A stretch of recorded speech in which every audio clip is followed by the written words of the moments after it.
Bismillahirrahmanirrahim. Assalamualaikum warahmatullahi wabarakatuh. Baik, kita berjumpa lagi. Sambungan daripada tajuk KSSM. Bab 1 tingkatan 5. Kita masih membicarakan tentang kedaulatan negara. Baik, ingat lagi video cikgu yang pertama. Cikgu soalkan tentang maksud kedaulatan.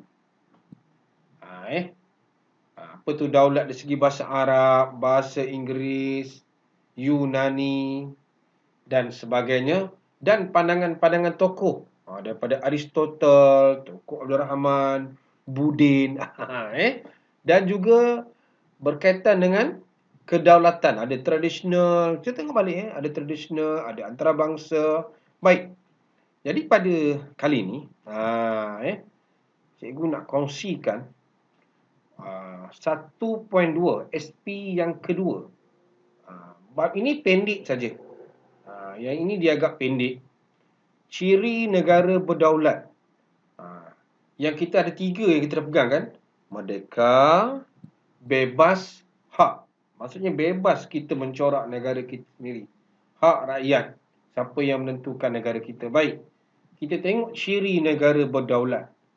Sudah tentu ciri negara berdaulat ni, dia macam juga tajuk-tajuk KBSM dan juga sedikit dalam pengajian am. Kalau pelajar buka dalam carian Google ke mana-mana, kita akan jumpa. Ciri negara yang berdaulat ni, ciri dia ada apa? Yang ni kita kena tengok.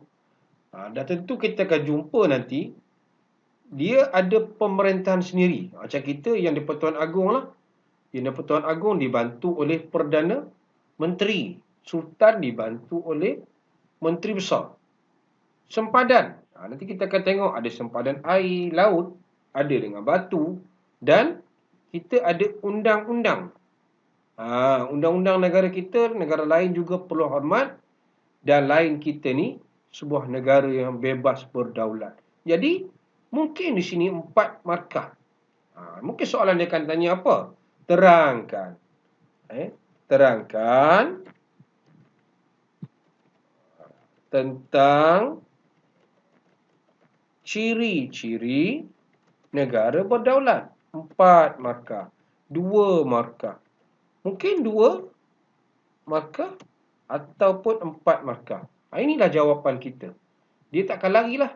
Jawapan bila ditanya tentang itu, maka kita akan pergi ke sini 1. Ni. Dia akan pergi sini 2. 3. Dan yang keempat lah. Okey. Senang je kita nak ingat ni. Paling-paling tak ada pun kita ingatlah undang-undang bebas. Dan jangan tak ingat tentang gambar istana kan. Mula-mula buka istana. Pemerintahan. Baik. Kita tengok yang pertama ni. Mempunyai pemerintahan. Inilah gambar yang di Pertuan Agong. Jangan tak tahu pula Pertuan Agong kita sekarang daripada negeri mana. Itu pun kena tahu. Okey. Okey, mempunyai pemerintahan. Apa? Ini fakta. Huraian dia apa? Untuk pemerintah negara berdaulat, negara kita yang merdeka ni, kita sebuah negara ini, kita ni mengamalkan satu sistem yang kita panggil sistem raja berperlembagaan dan demokrasi berparlimen. Bermaksud demokrasi berparlimen ni, kita ada pilihan raya 5 tahun sekali. Raja berperlembagaan, raja ni berada di tempat yang paling tinggi. Itu kita nampak. Dan raja ini, tadi cikgu dah bagi tahu, dibantu oleh siapa? PM. Perdana Menteri.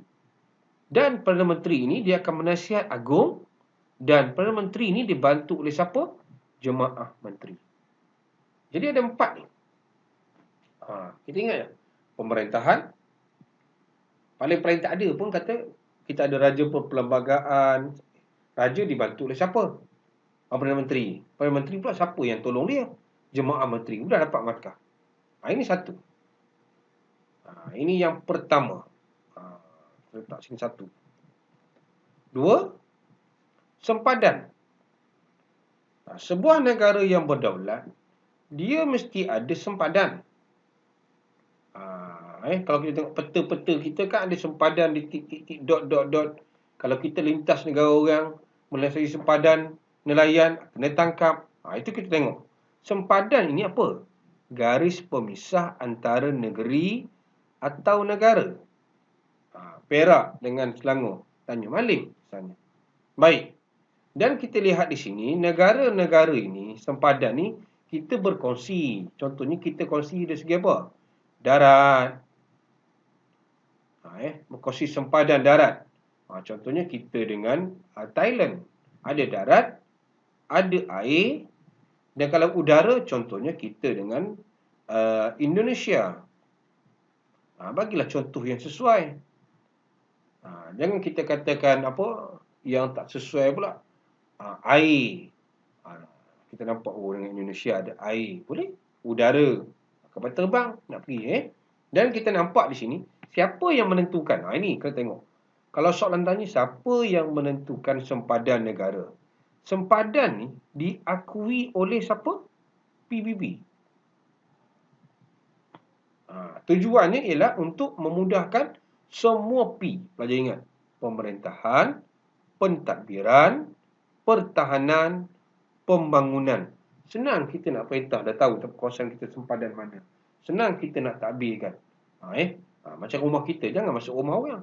Rumah kita, pentadbiran kita. Ni 4. Ingat 4 P. Yang ketiga, nampak ni sempadan ni.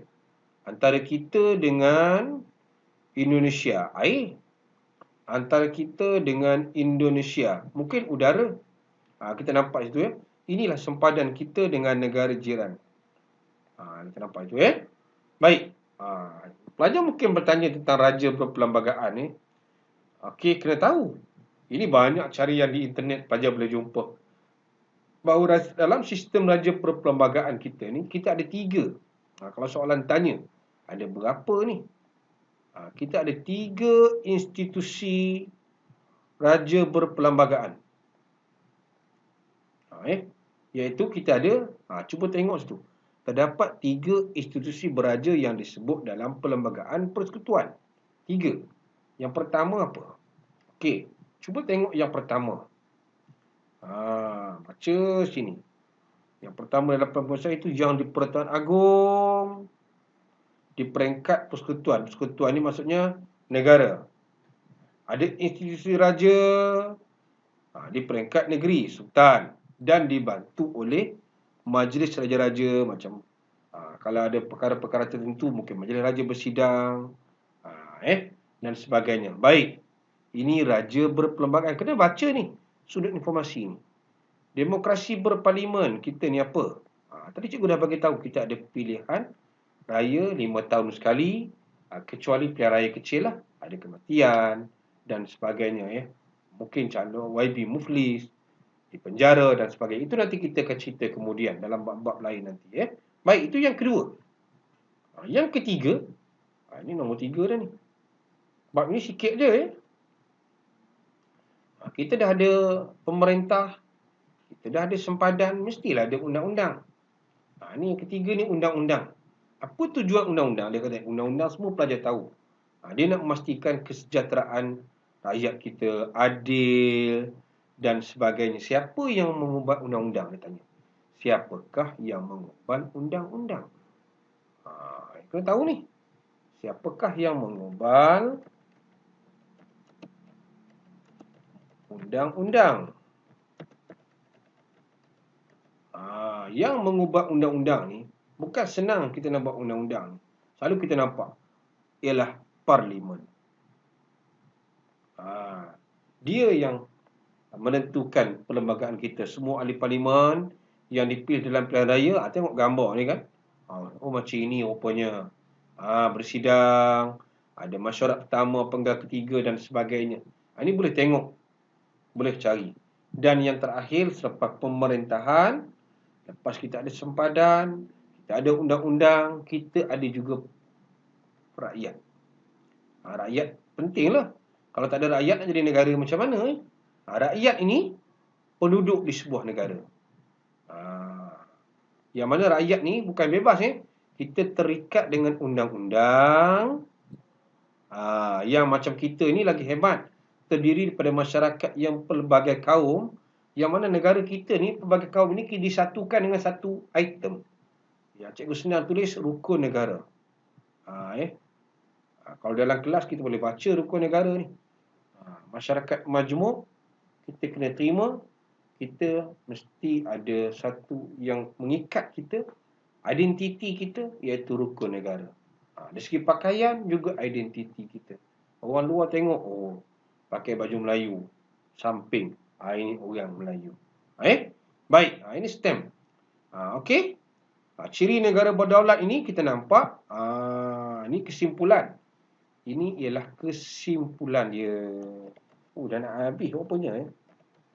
Kesimpulan, kita nampak di sini, ciri negara berdaulat menjadikan kita ni ada identiti yang unik. Masyarakat majmuk, pelbagai kaum, pelbagai makanan, pelbagai bentuk pakaian. Dan kita ni kena menjiwai dan mempertahankan identiti kita lah. Supaya orang luar tahu dan hormat negara kita. Jadi kalau soalan kebat tanya, mengapa pentingnya kita mengekalkan identiti negara? Ini kita nampak, ini kesimpulan apa yang kita belajar hari ini. 4 tadi. Yang pertama, pemerintahan sempadan. Kita ada undang-undang dan juga yang terakhir ialah rakyat. Ini kalau ada hot seat. Kalau dalam kelas boleh buat hot seat. Ini kita nampak pelajar. Okey. Kita dah belajar 2 dah. 1.1 kita belajar tentang definisi. Sekarang kita dah belajar tentang ciri negara berdaulat. Sikit kita belajar anak-anak, sekurang-kurangnya anak-anak terus menyokong channel cikgu untuk mendapat sesuatu dan mengisi waktu PKP dan cuti kita dengan ilmu-ilmu yang bermanfaat. Jangan lupa subscribe dan komen di channel cikgu. Okey, jumpa lagi. InsyaAllah di lain masa kita mungkin boleh berkongsi lagi. Sekian, terima kasih.